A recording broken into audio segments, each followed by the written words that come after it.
This is Opposing Viewpoints. I'm Tatum Everett, and it's Lions week again. The Vikings coming off a loss to San Francisco, but not yet out of the playoff picture.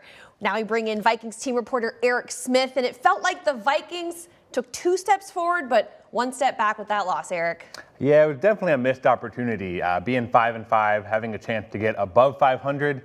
Couldn't get it done, but still 6 games left in the season, 2/3 of the season still to go. Still a long way to go, so let's try and get it turned around against the Lions. Yes, a lot of meaningful football left with 6 games left in the season. But here to help us break down this Lions matchup is via Microsoft Teams is Fox 2 Detroit sports director Dan Miller. Dan, thanks for being here today. Hey, it's my pleasure. How are you guys doing? We're doing good. You know, it's part 2 of this season series, and the last one had a bit of a flair for the dramatics. The Vikings with a walk-off field goal for the win, and the Lions now still, we meet again, and they're still winless. Yeah, unfortunately, we've had 3 of those this year where we've lost on the final play of the game when a team has kicked a field goal. And had some close calls. You said it. They're still searching for that first victory and trying to find it. You also said it's kind of getting late in the season, so they got to find it as fast as they can. But there's reasons to be feeling better about some of the things that are going on, and then there's some of the same old concerns that this team has had. It's kind of been a mixed bag for them in terms of what's going on. But when you come down to the final numbers that count the most, they've not found a way to get on top yet this year. So this is another try for them against a team they know well and inside the division, and a team, as you said, that they had a heck of a game with earlier this year. They just had to figure out how to play a couple more seconds a little bit better than Minnesota. Yeah, Dan, you mentioned it's getting late in the season, and that's the case for all teams around the league. But the Vikings are still hanging in there in that playoff race. You know, they've been in it, they've been out of it, they've been in, they've been out. Right now, they're currently the number 8 seed in the NFC, so they are not in the playoff picture. But that could easily change Sunday and in Week 13 if they get a win, and depending on what else happens around the league. I think as we kind of get in this final 6-game stretch, the Vikings really have focused on being consistent, and that's something they've talked about all season so far. But it hasn't happened. They've been up and they've been down, and trying to be consistent and play as well as possible in these final 6 games. Dan, this Lions yeah, and I mean, yeah, go ahead. Yeah, no, I was going to say a lot of what you're talking about is the same thing people are talking about around the league, and what the Lions talk about a lot, and what we'll talk about here today is, it starts with you. I mean, we can talk all we want about what the Vikings are going to do or what the team that the Lions are facing on any given week, last week, the Bears are going to do. But if you're going to make mistakes that are not going to put you in a position to win, then you're not getting to that team. It starts with what you do and how you execute, and are you committing penalties, turnovers, things like that, which don't even put you in a position to have a chance. Yeah, finishing strong has been a bit of a difficulty for both of these teams at certain points of the season for sure. And Dan, this offense, it feels like it's a tough one to crack. You really don't know what their identity is just yet. The run game seems to be happening, but what's going on with that passing game? It's been kind of the same story all year long. They had a little bit going against San Francisco late in the opener, but since then they haven't scored 20 points in a game. They haven't been able to throw the ball downfield. Look, we knew coming into the season that receiver was probably going to be one of the thinnest position groups on the team. And they lost Tyrell Williams to a concussion in the first game. He never came back. He was expected to be their number 1 receiver. Rashad Perriman never made it out of training camp.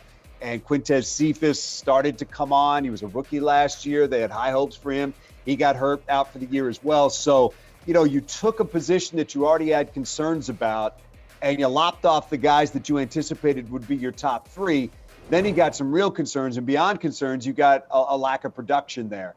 And, you can talk about protection. You can talk about Jared Goff. You can talk about all those things. I think a lot of it has been the fact that they don't have a lot of guys that can get separation, and that's really hurt them. And right now, you indicated it. They're really half an offense. For years, it was Matthew Stafford throwing the ball, and they couldn't run. Now they can run. They just have a hard time throwing the ball. Yeah, Dan, if the passing offense has been in focus for Detroit all year, the run defense has been the same way for Minnesota this year, and it has not been good. Right now, the Vikings rank 30th overall in the league, and they're probably coming off one of their worst games of the season. They allowed 208 yards against the 49ers on Sunday. It hasn't been good, and it's been a point of emphasis all year. It doesn't really matter who has been in there, whether it's been 4 starters up front, the team has not stopped the run that well. Whether it was last week against the 49ers, all 4 starters were out, and they still couldn't stop the run. So that's a point of emphasis. One thing to note, and a positive for the Vikings, is that possibly they could be getting 2 of their starting defensive tackles back on Sunday, and that's Dalvin Tomlinson, who recently came off the COVID reserve list, and then Michael Pierce. He's missed the past 7 games with an elbow injury. So if those 2 guys who were signed in free agency this past spring and the year before, specifically to stop the run, if both of those guys can come back, hopefully that can maybe turn the tide a little bit for Minnesota's run defense. One bright spot. Man, I think yeah, go ahead. No, you got it, Dan. The mic is all yours. No, I think that, look, there's the difference between trying to defend the Lions right now until they prove differently and trying to defend the San Francisco 49ers last week. 49ers have all sorts of weapons outside that you had to respect. Right now, my guess is the Vikings are going to load the box with whoever's healthy and whoever's in there and force the Lions to show that they can throw the ball before they're going to respect that. They'll go one-on-one on the outside, as most teams have, and try to pack that thing in and try to stop the Lions' running game. And we've seen that a lot this year. That I'd be shocked if that's what we don't get from the Vikings coming up in this game.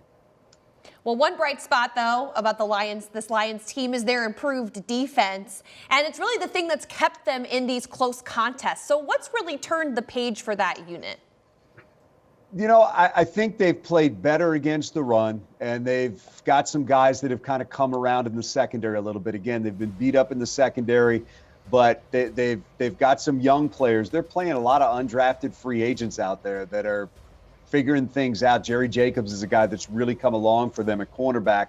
But I think it's that they still are not rushing the passer particularly well. I mean, you got 1 sack, in the last 3-4 games for this team. That was last week, and it had been a while since we'd seen one of those. So it's a little bit of living on the edge, but you're right. I mean, since they came back from the bye, they've allowed 16, 13, and 16 points in the 3 games. So they're doing some things right. Still, if you look at it on paper, it doesn't always add up to understanding it because, again, not pressuring the passer, not coming up with the sacks, but they are taking the ball away. That's the other thing. They got 6 takeaways in the last 3 games. And since they've come out of the bye, they've definitely done some things better. Yeah, Dan, if we look at, on the flip side, if we look at the Vikings offense, easily the storyline of the week was Dalvin Cook and his health status. He obviously left that San Francisco game with a shoulder injury. He was taken off on a cart. A lot of concern about him. He did not practice, Wednesday or Thursday. He was not seen out there.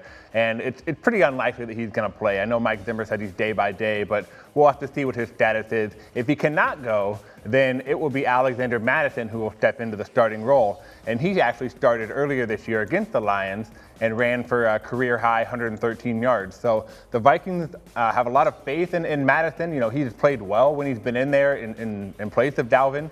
But another name to watch is going to be rookie Kene Wangu, who we know has just excelled on special teams, had 2 kickoff returns for touchdowns. But there's been a lot of chatter this week about his offensive ability and what role he could play with Dalvin Cook potentially out. So those are 2 names to watch, Mattison and Wangu, with Dalvin Cook not playing probably against the Lions. Dan, on Thursdays, we have this tradition here, Hot Take Thursday. And Eric was on a hot streak until this last week, but no pressure here involved. But we wanted to get your hot take for what you think is going to happen in this Vikings-Lions game. Well, I think out of necessity, what I would say is this. The Lions haven't thrown for 175 or more in the last 4 games. So we go back to the lack of a passing game. I think they're going to have to try to go up top in this game with no DeAndre Swift, and he was the guy that they would kind of dump it off to and turn short passes into big plays. He's not playing this week. So Jamal Williams, a real nice running back. He's done a nice job for him since he's been there, but they're going to need some chunks at some point, and they're not going to come from the little dump-offs to DeAndre if he's not in there. So I think Jared Goff's going to have to try to throw downfield. This is game number 3 for Josh Reynolds. You see right there scoring a touchdown last week. I think his comfort level has gone up. So I think that they may try to find him a little bit down the field. That might free up TJ Hawkinson. But I think if the Lions are going to be in this game, then almost out of necessity, even if the score gets a little bit lopsided or whichever way it goes, they're going to have to throw the ball. So my hot take would be That whopping total of 175, the Lions are going to surpass that this week. Well, that is scorching. Thanks, Dan. Now on to Eric. You got to cook us up something good. Come on. Hot take. All right, hot take. Let's do it.